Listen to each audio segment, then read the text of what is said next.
बिस्मिल्लाहिर्रहमानिर्रहीम। हजरत आसिया के वालिद का नाम मज़ाहम था, जो कौम बनी इसराइल से ताल्लुक़ रखते थे। फ़िरऔन ने आपकी सिफ़ाते हुस्ना और हुस्नो खूबी से मुतासर होकर आपसे शादी कर ली। ये मुअज़्ज़ज़ खातून थी जिनकी तारीफ खुद अल्लाह तबारक व तआला ने कुरान करीम में फरमाई है, और इनके मतलब रसूल अकरम सल्लल्लाहु अलैहि वसल्लम की कई एक हदीस ज़ुबान ज़द आम है। तिरमिज़ी शरीफ में है कि तुम तकलीद के लिए 4 औरतें तमाम दुनिया की औरतों में काफ़ी हैं, मरियम, खतीजा, फातिमा बिनते मोहम्मद सल्लल्लाहु अलैहि वसल्लम और आसिया ज़ौजा फ़िरऔन। तबरानी की एक रवायत में है कि तमाम दुनिया की औरतों में सिर्फ 2 कामिल हुई हैं, एक मरियम बिनते इमरान और दूसरी आसिया बिनते मज़ाहम। इससे हजरत आसिया के बुलंद मर्तबे और अजमत का बखूबी अंदाज़ा किया जा सकता है। एक रोज आपके शौहर फ़िरऔन ने एक भयानक सा ख्वाब देखा। फौरन नजूमियों को तलब किया गया। इन्होंने जायचे तैयार करने के बाद बताया कि इसकी हुकूमत का ज़वाल एक इसराइली लड़के के हाथों होगा। चनाचे फ़िरऔन ने अपनी सल्तनत में ये हुक्म जारी कर दिया कि जिस इसराइली के घर लड़का पैदा हो उसे फौरन कत्ल कर दिया जाए। अमरान का घर बनु इसराइल में एक मुमताज और मेहमान नवाज घराना था। अमरान का सिलसिला नस्ब हजरत याकूब अलैहिस्सलाम से जा मिलता। इनके बड़े लड़के हजरत हारून अलैहिस्सलाम थे। अमरान की बीवी युकाबद के यहाँ लड़का पैदा हुआ तो फ़िरऔन के सिपाही बनु इसराइल में पैदा होने वाले लड़के की कड़ी निगरानी कर रहे थे। अगरचे युकाबद ने 3 माह तक बच्चे की पैदाइश को सीगाए राज में रखा, मगर जासूसों की कड़ी निगरानी की वजह से मुमकिन ना था ये राज ज्यादा देर तक छुपा रहे, इसलिए वालदा सख्त परेशान थी। अल्लाह तबारक व तआला ने इनके दिल में एक तरकीब डाली कि लकड़ी का एक संदूक बनाकर इस पर राल और रोगन की मालिश कर दो ताकि पानी अंदर दाखिल ना हो सके। फिर हजरत मूसा अलैहिस्सलाम को इसमें डालकर दरियाए नील के बहाव पर छोड़ दो। चनाचे इन्होंने ऐसा ही किया और हजरत मूसा अलैहिस्सलाम की बड़ी हमशीरा मरियम अलैहिस्सलाम को साथ भेज दिया। वो दरिया के किनारे चलती रहे और संदूक को निगाह में रखे।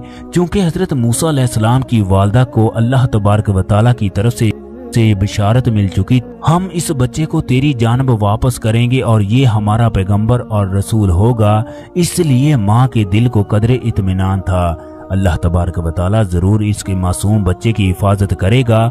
हजरत मूसा अलैहिस्सलाम की हमशीरा दरिया के बहाव के साथ साथ चलती रही। इन्होंने देखा कि वो तैरता हुआ संदूक फ़िरऔन के महल के साथ जा लगा। इस वक्त हजरत आसिया फ़िरऔन के साथ तख्त पर बैठी सैर कर रही थी। जो ही इनकी निगाह संदूक पर पड़ी, सख्त हैरान हुई और खादमात को संदूक बाहर निकालने का हुक्म दिया। सबने संदूक को खोलने की बड़ी कोशिश की, मगर कोई कामयाब ना हो सका। फिर अल्लाह का नाम लेकर हजरत आसिया ने खुद खोला तो इसका ढकना फौरी खुल गया। देखा कि इसमें एक शीरख्वां बच्चा बड़े इत्मीनान सुकून से लेटा अंगूठा चूस रहा है। वो बच्चे को देखकर बेहद मसरूर हुई। एक रवायत के मुताबिक आसिया चूंकि हजरत मूसा अलैहिस्सलाम के चचा की बेटी थी, इसलिए कराइन से समझ गई कि ये लड़का इनके अपने घराने का है। महल के लोगों में से किसी ने गौर से देखने के बाद कहा कि ये हमारे दुश्मनों बनु इसराइल का लड़का है, इसलिए इसे फौरन कत्ल कर देना चाहिए। खुद फ़िरऔन ने भी ये महसूस किया कि इसे कत्ल कर देना ही मुनासिब होगा, कहीं ऐसा ना हो ये लड़का इसकी हुकूमत को बर्बाद करने का बायस बन जाए। इस वक्त कुरान हकीम के अल्फाज में हजरत आसिया ने बच्चे को प्यार करते हुए कहा, यह मेरी और तेरी आंखों की ठंडक है, इसको कत्ल ना कर, मुमकिन है ये बड़ा होकर हमें नफा दे या हम इसको अपना। हजरत मूसा अलैहिस्सलाम की हमशीरा ने फौरन वापस जाकर खुशी खुशी वालदा को आगाह किया कि हजरत मूसा अलैहिस्सलाम फ़िरऔन के महल में पहुंच गए हैं। चनाचे वो वालदा के इशारे पर फौरन महल के खादमात में शामिल हो गई। जब हजरत आसिया ने फ़िरऔन को इरादे कत्ल से बाज रहने का मशवरा दिया तो फ़िरऔन भी कुछ सोचकर खामोश हो रहा और हजरत आसिया को बच्चे की परवरिश का इंतजाम करने की इजाजत दे दी। चनाचे बच्चे को दूध पिलाने के लिए किसी मुनासिब दाइया की तलाश शुरू हुई। कई औरतें इस काम के लिए पेश हुई, मगर हजरत मूसा अलैहिस्सलाम किसी औरत से दूध नहीं पीते थे। इनकी हमशीरा मरियम महल में ये सब कुछ देख रही थी। इन्होंने दानिशमंदी से काम लेते हुए फौरन ये तजवीज़ पेश की, اگر آپ اجازت دیں تو وہ بہت اچھی دائیا پیش کر سکتی ہے۔ سخت مجبوری تھی، شاہی دائیا اور دوسری عورتیں تک ہار کر بیٹھ چکی تھی، اس لیے مریم کو دائیا لانے کا حکم دیا گیا۔ وہ فوراً باہر آئی اور گھر سے اپنی والدہ کو ساتھ لے گئی۔ ادھر اللہ تبارک و تعالی سے ملنے والی بشارت پر والدہ نے بچے کو دریا میں ڈال تو دیا تھا، مگر غم اور اضطراب سے ان کا برا حال تھا، مامتا نے سخت مجبور کر رکھا تھا۔ اس لیے ایک مرتبہ انہوں نے ارادہ کیا کہ اس راز کو محل میں جا کر فشاں کر دے، مگر اللہ تبارک و تعالی نے ان کے دل کو سکون بخش دیا۔ خاندانی وازداری کو نظر انداز کرتے ہوئے وہ فوراً بیٹی کے ساتھ روانہ ہو گئی۔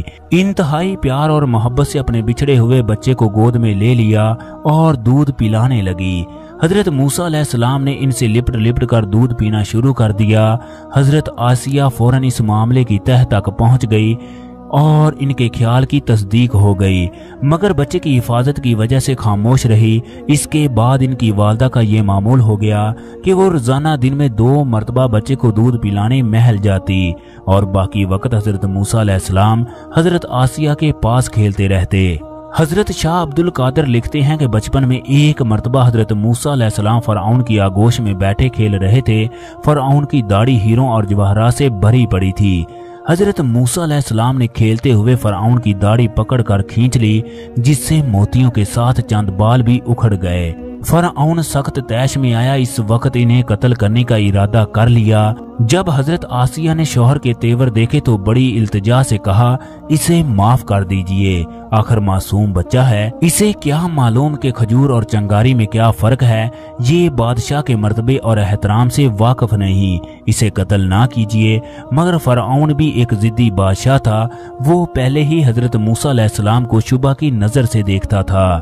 بیوی کی درخواست سن کر وہ فوراً بولا، ابھی میں اس کا امتحان لیتا ہوں، اگر اس نے انگارے کو دیکھ کر ہاتھ کھینچ لیا تو میں ضرور اسے قتل کر دوں گا۔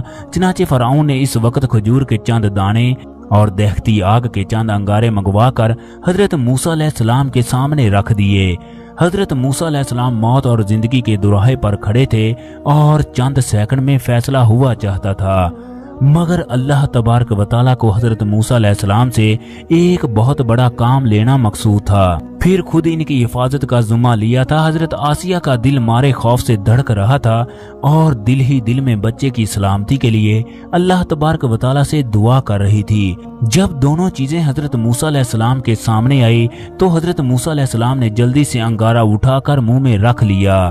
خادمات نے اسی وقت ان سے انگارہ چھین لیا، مگر اس وقت حضرت موسیٰ علیہ السلام کی زبان پر داغ پڑ گیا اور زبان موٹی ہو گئی، جس سے قدرے لکنت ہونے لگی۔ الغرض کہ حضرت آسیہ نے 2 مرتبہ ان کی جان بچائی اور ہر مرتبہ اللہ تبارک و تعالیٰ کا فضل و کرم ان کے شریک حال رہا۔ اس کے بعد حضرت موسیٰ علیہ السلام نے حضرت آسیہ کے پاس پرورش پائی اور ان کی خصوصی تربیت میں رہے۔ جوان ہوئے تو نہایت ہی تنومند، خوبصورت اور بہادر انسان تھے۔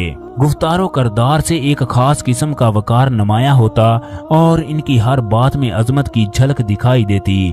جب آپ نے نبوت کا اعلان کیا تو سب سے پہلے ان کی صداقت اور خدا کی وحدانیت پر حضرت آسیہ ایمان لائی، حالانکہ ان کا شوہر خود خدائی کا دعوے دار تھا۔ جب فرعون کو اطلاع ملی سب سے پہلے اس کی بیوی حضرت آسیہ نے ایمان لایا ہے تو طیش و غضب سے دیوانہ ہو گیا۔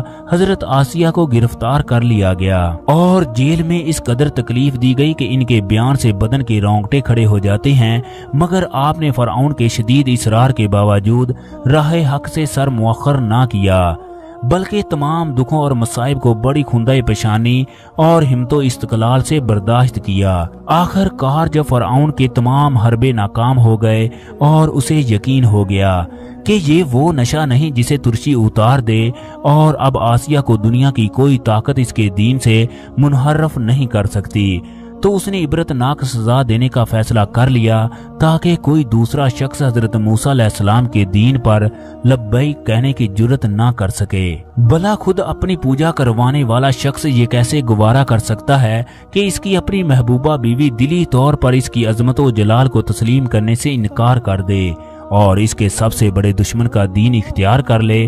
چنانچہ حکم دیا کہ حضرت آسیہ کو کھولتے ہوئے تیل کے کڑاہے میں زندہ ڈال کر تل دیا جائے۔ मगर वहां तो शराब हक रगो रेशा में सराहियत कर चुकी थी और जिंदगी की मोहब्बत कहाँ बाकी रही थी। हंसी खुशी अल्लाह तबारक व तआला की राह में जान देकर हजरत आसिया ने दुनिया भर की औरतों के सर बुलंद कर दिए। अल्लाह अल्लाह कहाँ अजीमो शान और पुरहशमत सल्तनत की मलका, और कहाँ ये सजा। आज ये आलम है कि हम हकीर सी दुनियावी गर्ज के लिए ज़मीरो ईमान तक रुसवा कर देते हैं और अल्लाह तबारक व तआला और उसके रसूल सल्लल्लाहु अलैहि वसल्लम के वाज़े अहकाम को जानबूझकर पसे पुश्त डाल देते हैं। ये एक अजीब सी बात है कि मज़हब की तारीख में अमूमन ये शर्फ औरतों को हासिल रहा है कि इन्होंने न सिर्फ सबसे पहले दावत हक व सदाकत को ऐसे हालात में कबूल किया जबकि पूरी दुनिया इसका इनकार करती थी, बल्कि इस मुकद्दस जुर्म की पदाश में नाकाबिले बयान सख्तियां बर्दाश्त की। इन हकायक को सामने रखते हुए कौन कह सकता है कि तमाम औरतें ताईद हक और अज़्म इस्तक़लाल की हैरत अंगेज ताकत से महरूम होती हैं। जो कोई ऐसा ख्याल करता है वो न सिर्फ तारीख को झुटलाता है बल्कि इन आली मकाम ख़वातीन की तौहीन का मुर्तकब होता है।